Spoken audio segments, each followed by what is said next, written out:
नमस्ते दोस्तों, आपने रिलेटिविटी के बारे में बहुत बार एक शॉर्ट वीडियोस देखे होंगे या लॉन्ग वीडियोस देखे होंगे। आपने बार बार एक व्यक्ति विशेष का नाम सुना होगा, अल्बर्ट आइंस्टाइन। मैं आपसे बता दूं कि रिलेटिविटी का डिस्कवरी जो है उसका क्रेडिट गैलीलियो को जाता है। ये स्वयं अल्बर्ट आइंस्टाइन ने कहा था और अल्बर्ट आइंस्टाइन ने उसी रिलेटिविटी को विदाउट ग्रेविटी यानी कि गुरुत्वाकर्षण के बिना, उसकी अब्सेंस में जो थ्योरी लिखी थी उसे स्पेशल थ्योरी ऑफ रिलेटिविटी कहते हैं, और विथ ग्रेविटी जिसमें ग्रेविटी को इंक्लूड करके लिखा गया है उसे जनरल थ्योरी ऑफ रिलेटिविटी कहते हैं।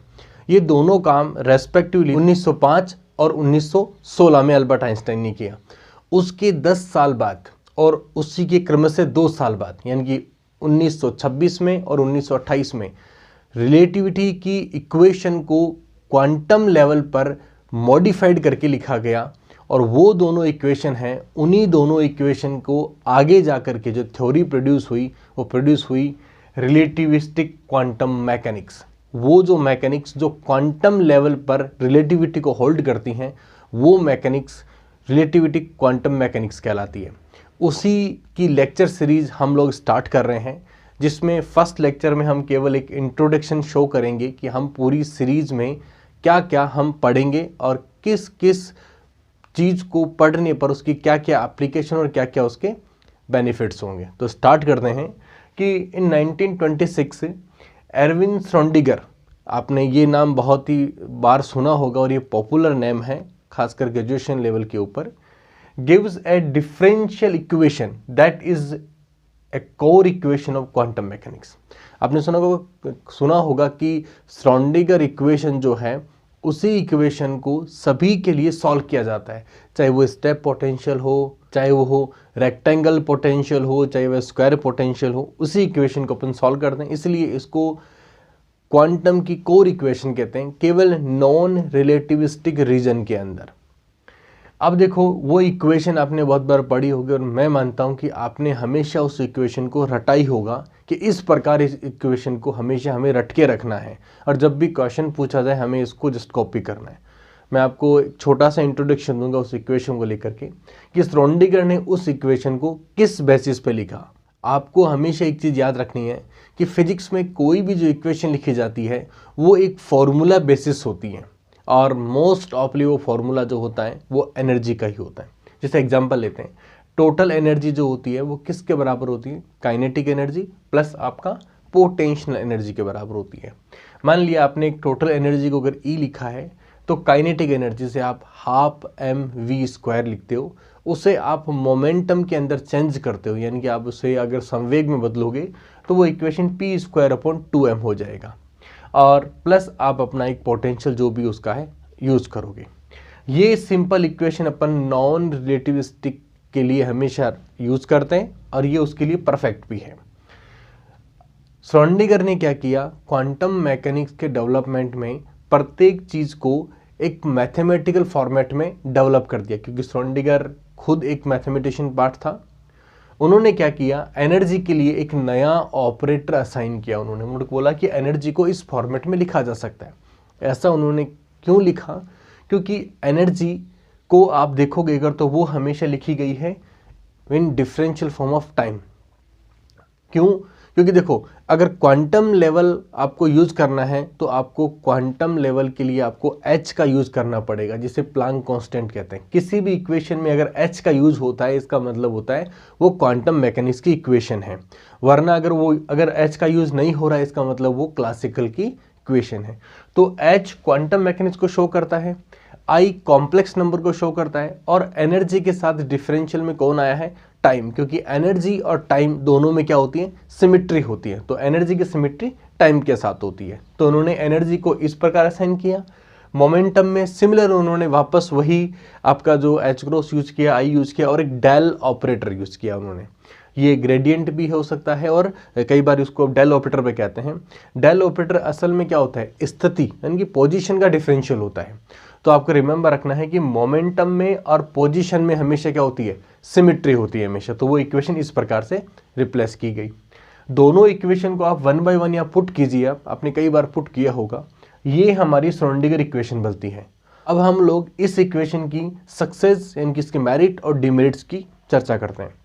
तो this equation success to explain H spectra, यानी कि हाइड्रोजन का जो स्पेक्ट्रा है या जो एनर्जी लेवल्स हैं या एनर्जी स्पेक्ट्रा हैं उसको एक्सप्लेन करने में फुल्ली सक्सेस हो गई थी। और श्रोडिंगर इक्वेशन से पहले नील्स बोर ने हाइड्रोजन एटम के एनर्जी लेवल को अपनी एक इंडिपेंडेंट सेपरेट थ्योरी से उन्होंने क्या किया था, उसको एक्सप्लेन वो कर चुके थे, जस्ट उसका जस्टिफिकेशन श्रोडिंगर इक्वेशन द्वारा किया गया। But failed in explanation fine structure, लेकिन वो फाइन स्ट्रक्चर को एक्सप्लेन नहीं कर पाई। हाँ, कुछ मॉडिफिकेशन करने के बाद में वो उसको एक्सप्लेन कर पाई, पर दैट टाइम वो फाइन स्ट्रक्चर को एक्सप्लेन नहीं कर पाई because it is a relativistic correction. और वो इसे एक्सप्लेन क्यों नहीं कर पाई, क्योंकि वो एक रिलेटिविस्टिक करेक्शन था फाइन स्ट्रक्चर, और ये इक्वेशन लिखी गई है नॉन रिलेटिविस्टिक रीजन के लिए लिखी गई है। नेक्स्ट बात करते हैं कि Schrodinger equation is not valid in relativistic region, और रिलेटिविस्टिक जो रीजन है होता है वहां पर ये इक्वेशन वैलिड नहीं होती है। ऐसा क्यों होगा, कौन सा रीजन रिलेटिविस्टिक होगा और कौन सा रीजन नॉन रिलेटिविस्टिक होगा, ये हम कैसे तय करें। तो इसकी एक रफ एक बाउंड्री बनाई गई है जिसमें कुछ boundary, what is boundary of relativity, यानी कि रिलेटिविस्टिक की बाउंड्री क्या होगी। तो सिंपल एक बाउंड्री यूज की गई है कि इन वेलोसिटी, अगर आप किसी भी पार्टिकल की वेलोसिटी से आप उसे कैटेगराइज करो, अगर क्लासिफिकेशन करो अगर, तो आप कहोगे कि जिस पार्टिकल की वेलोसिटी 2 × 10⁻⁶ मीटर पर सेकेंड है, वो पार्टिकल जो है वो नॉन रिलेटिविस्टिक और रिलेटिविस्टिक की बाउंड्री पर आता है। उसके कम होगी तो नॉन रिलेटिविस्टिक होगा, उससे ज़्यादा होगी तो वो रिलेटिविस्टिक में होगा। और अगर आप एनर्जी की बात करोगे यार, तो जिस पार्टिकल की एनर्जी 0.1 गीगा इलेक्ट्रोवोल्ट से कम है तो वो नॉन रिलेटिविस्टिक में होगा, और ज़्यादा है तो वो रिलेटिविस्टिक में होगा। कुछ बुक्स के अंदर ये बाउंड्रियाँ कुछ अप एंड डाउन हो सकती हैं, कुछ पावर में भी कुछ नंबर में भी, तो वो अपना कोई के विषय नहीं है उस चीज़ को चर्चा करना, बस अपने को जस्ट एक रफ बाउंड्री तय करनी है। अब हम फॉरवर्ड होते हैं श्रोडिंगर इक्वेशन की फेलियर्स के ऊपर। सक्सेस हमने देख ली कि वो एच एटम को सक्सेस हो गया, इवन बता दूं आपको मैं, इस सक्सेस के बाद में उसको फर्दर एटम्स के लिए अप्लाई किया गया, लेकिन डिफरेंशियल इक्वेशन में कॉम्प्लेक्सिटी बढ़ने के कारण वो इतनी सक्सेस नहीं रही। अब नेक्स्ट बात करते हैं हम लोग यहाँ पर, why Schrodinger equation failed in relativity, यानी कि रिलेटिविटी में श्रोडिंगर इक्वेशन फेल क्यों हो गई। तो उसके फेलियर होने की वजह क्या थी कि it is not justified by Lorentz transformation. आपने लॉर्डजेन ट्रांसफॉर्मेशन पढ़ रखा होगा। लॉर्डजेन ट्रांसफॉर्मेशन एक ऐसा ट्रांसफॉर्मेशन है जो रिलेटिविटी को होल्ड करने में काम आता है। होल्ड तो क्या करेगा, उसका ट्रांसफॉर्मेशन उसके अंदर पॉसिबल होना जरूरी है, यानी कि लॉर्डजेन ट्रांसफॉर्मेशन इज बेसिक रिक्वायरमेंट। कोई भी इक्वेशन अगर कोई कहता है कि ये नॉन रिलेटिविस्टिक के लिए भी वैलिड है और रिलेटिविस्टिक के लिए भी वैलिड है, तो उस इक्वेशन का अगर लॉर्डजेन ट्रांसफॉर्मेशन सबसे पहले किया जाता है। लॉर्डजेन ट्रांसफॉर्मेशन करने का मतलब क्या होता है कि मान लीजिए आपके पास कोई एक फ्रेम है, मान लीजिए कोई दूसरा फ्रेम है, तो इस फ्रेम में जो घटना घटित हो रही है उस घटना को अगर दूसरा फ्रेम में व्यक्ति बैठा हुआ देख रहा है तो ये घटना दो व्यक्ति द्वारा देखी जा रही है। एक तो ये घटना इस फ्रेम में हो रही है और इस फ्रेम में होने वाली घटना को एक तो ये व्यक्ति देख रहा है और एक इस फ्रेम में बैठा हुआ व्यक्ति उसको देख रहा है। एग्जाम्पल सिंपल और करते हैं, बस के अंदर बैठे हुए व्यक्ति को द्वारा अगर कोई कॉइन को उछाला जाता है अगर, तो एक तो उस कॉइन को कौन देख रहा है, जो बस के अंदर बैठा है वो देख रहा है, एक कौन देख रहा है, जो बस के बाहर किसी स्टैंड पर बैठा है वो देख रहा है। तो उन दोनों घटनाओं में जो रिलेशन फाइंड आउट किया जाता है वो लॉर्डजेन ट्रांसफॉर्मेशन द्वारा किया जाता है। और उसका बेनिफिट क्या होता है कि कोई भी इक्वेशन अगर लॉर्डजेन ट्रांसफॉर्मेशन को अगर फॉलो कर देती है, इसका मतलब है कि उस घटना को चाहे इस फ्रेम से देखो चाहे इस फ्रेम से देखो, उन दोनों घटनाओं को अपन किसी भी फ्रेम से देख करके उसको एग्जैक्ट उसका सॉल्यूशन डेवलप कर सकते हैं हम लोग। तो ये बेसिक रिक्वायरमेंट थी। फिर एक क्वेश्चन और अराइज होता है। वो क्वेश्चन क्या अराइज होता है कि what is the format of equation in Lorentz transformation, कि अगर आप उसे लॉर्डजेन ट्रांसफॉर्मेशन करते हो श्रोडिंगर इक्वेशन का तो कैसी फॉर्मेट डेवलप होती है, वो सेटिस्फाई क्यों नहीं कर पाती है। तो बिफोर लॉर्डजेन ट्रांसफॉर्मेशन ये इक्वेशन इस प्रकार रहती है और आफ्टर लॉर्डजेन ट्रांसफॉर्मेशन ये इक्वेशन इस फॉर्मेट में कन्वर्ट हो जाती है। जो इस फॉर्मेट और इस फॉर्मेट दोनों में क्या है, एक डिफरेंस है। डिफरेंस कैसा है, मान लीजिए इस टर्म को लेते हैं, इस टर्म को और इस टर्म को आप देखिए, इसमें आयोटा एच क्रॉस है, लेकिन differential with respect to t है, लेकिन उसके कोई एडिशनल टर्म और आ रहा है, जो बल्कि ये टर्म यहाँ पर नहीं आना चाहिए था। तो हम सबसे जो अपनी सीरीज में जो लेक्चर्स पढ़ेंगे, सबसे पहले तो हम इसको पढ़ेंगे, लाप्लास ऑपरेटर को पढ़ेंगे नेक्स्ट लेक्चर के अंदर। लाप्लास ऑपरेटर के बाद हम श्रोडिंगर इक्वेशन का लोरेंट्ज़ ट्रांसफॉर्मेशन चेक करेंगे। और नेक्स्ट हम चलते हैं, नेक्स्ट कमी क्या रही उसकी, कि in relativity we required space and time coordinate in a same order. यानी कि रिलेटिविटी का नियम क्या है कि उसके अंदर स्पेस का और टाइम का जो कोऑर्डिनेट है वो एक ही ऑर्डर का होना चाहिए। स्पेस एंड टाइम के कोऑर्डिनेट से क्या मीनिंग है यहाँ पर, स्पेस का मतलब है कि कोई भी स्पेस जहाँ पर उससे किसी भी मान ली चौक है, चौक को रिप्रेजेंट करने के लिए जो कोऑर्डिनेट काम में ले रहे हो एक्स वाई जेड, ये स्पेस के कोऑर्डिनेट होते हैं। और टाइम का कोऑर्डिनेट यानी कि वो कितनी बजे या किस समय वो कहाँ पर है, वो टाइम का कोऑर्डिनेट। तो ये दो कोऑर्डिनेट हो गए आपके पास। स्पेस के कोऑर्डिनेट किस लिए होते हैं, उसकी पोजीशन बताने के लिए, और टाइम का कोऑर्डिनेट होता है चेंज होने को बताने के लिए।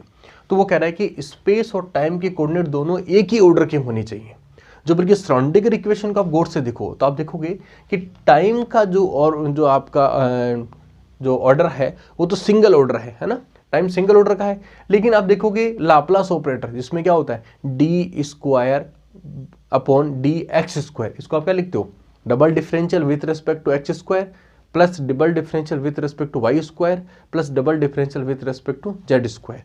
यानी कि आप देखोगे कि इधर का जो स्पेस का पार्ट है वो तो डबल डिफरेंशियल में है, और जो टाइम का पार्ट है वो सिंगल डिफरेंशियल में है, जो कि रिलेटिविटी वैलिड नहीं करती है।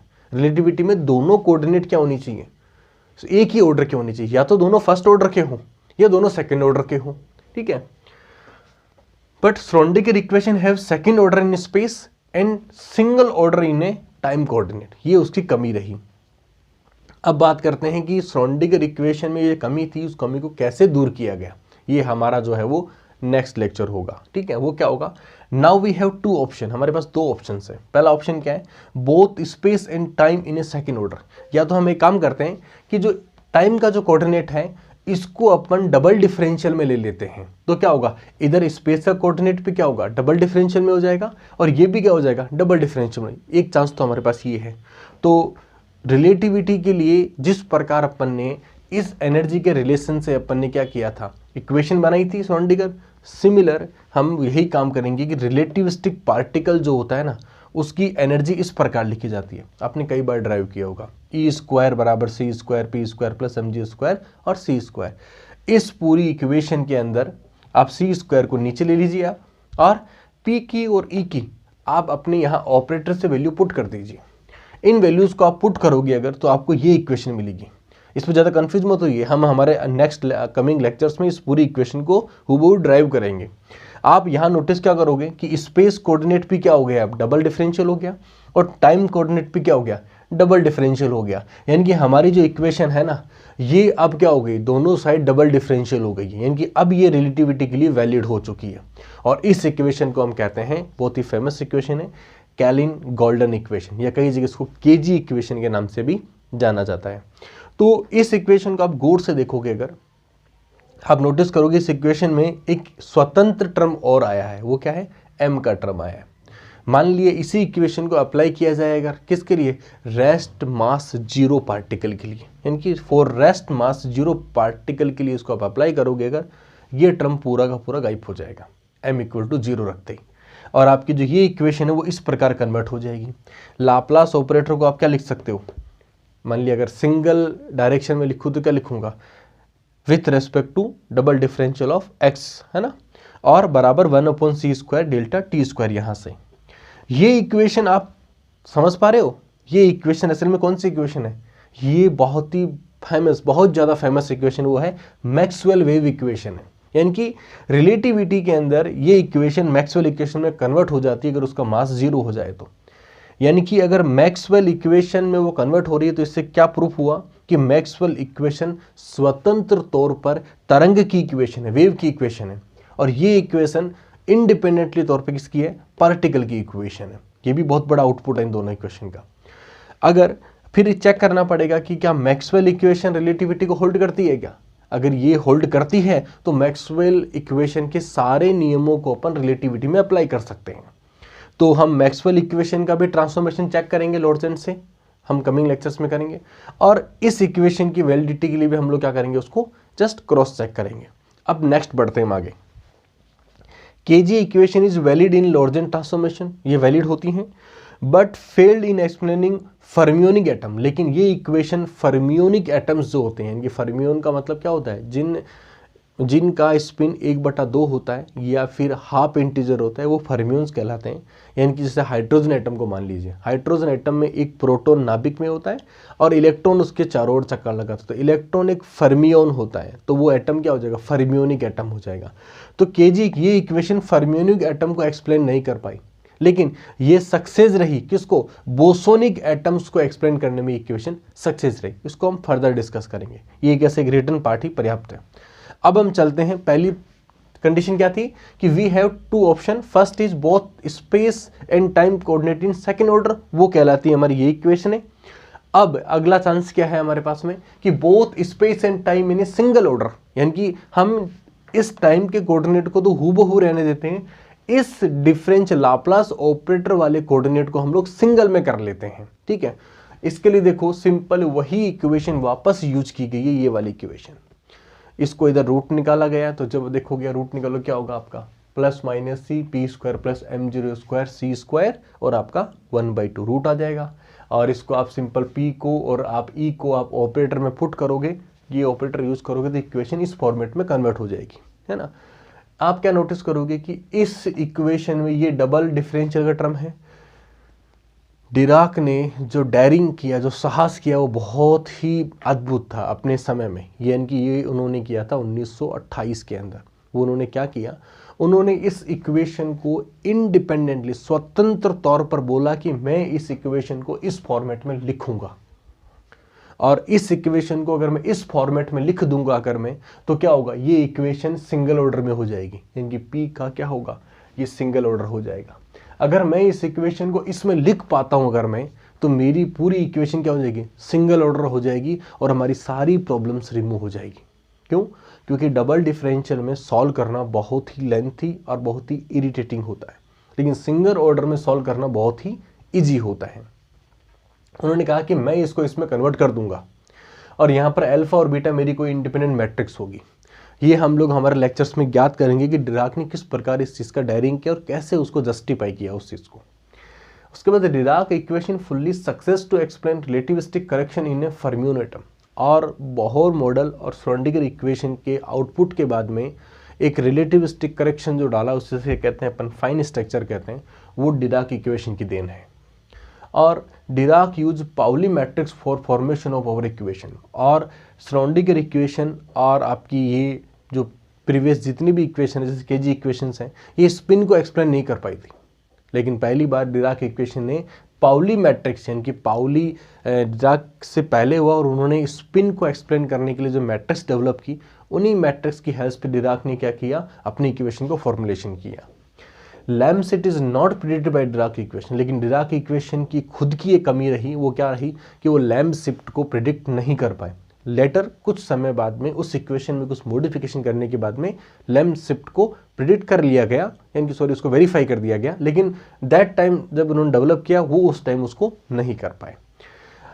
Albert Einstein develop general theory of relativity for where m greater than, यानी कि जहां पर मास बहुत ज़्यादा हो उस चीज़ को हम कहते हैं जनरल थ्योरी ऑफ रिलेटिविटी। और Dirac build equation for v greater than with help of STR, और स्पेशल थ्योरी ऑफ रिलेटिविटी की मदद से जहां पर वेलोसिटी बहुत ज़्यादा हो पार्टिकल की, उसके लिए डिराक ने क्या किया, इक्वेशन डेवलप किया। यानी रिलेटिविटी की दो फॉर्मेशन हो गए, general theory of relativity and Dirac equation हो गया, है ना। Both relativity theories are useful for quantum level to giant universe level, यानी कि दोनों थ्योरियां जो है वो अलग अलग सेपरेटली क्या करते हैं, अलग अलग रिजिम्स को एक्सप्लेन करती हैं। डिराक इक्वेशन क्वांटम लेवल को एक्सप्लेन करती हैं, और जनरल थ्योरी ऑफ रिलेटिविटी बहुत ही ह्यूज लेवल यूनिवर्स को एक्सप्लेन करती है। बट लकीली अनलकीली की unfortunately but have no any conjunction point, लेकिन दोनों में कोई कंजक्शन पॉइंट नहीं है। अगर दोनों में कंजक्शन पॉइंट हो जाता है तो हमारे पास एक सिंगल थ्योरी हो जाएगी जो क्वांटम्स लेवल से लेकर के पूरे जाइंट यूनिवर्स लेवल तक एक्सप्लेन करने में लिए सफिशिएंट होगी। तो आज के इस इंट्रोडक्शन लेक्चर में हमने देखा कि किस प्रकार क्वांटम जो है वो रिलेटिविटी में एंटर हुई, क्या उसकी कमियां मॉडिफाइड होती गई और किस प्रकार हमें नई इक्वेशनें प्रोड्यूस होती गई। इस पूरी सीरीज में हम इन सारे ही पॉइंट्स को 1 by 1 लेक्चर्स में डिस्कस करेंगे। Thank you.